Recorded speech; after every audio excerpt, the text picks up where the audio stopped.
cho nào. Có nào. Bên vô.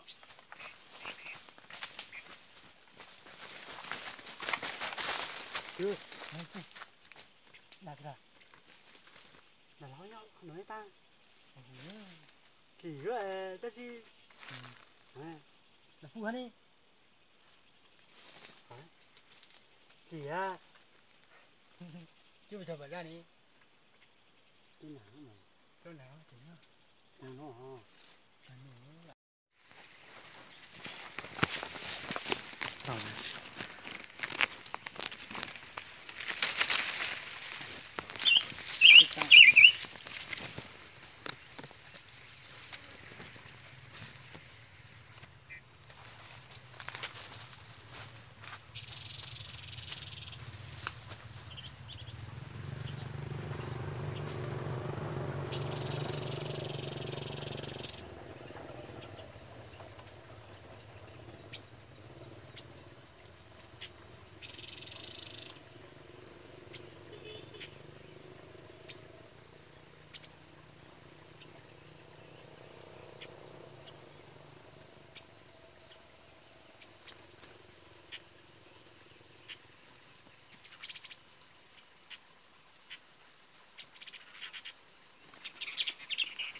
Mà là ôi mới là cái chưa.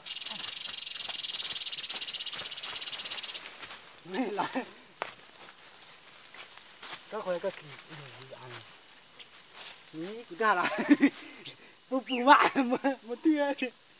Là cái này năn nhỏ mà đi chào á. đấy tao chia rồi nè. Anh thì bố bù á. Tao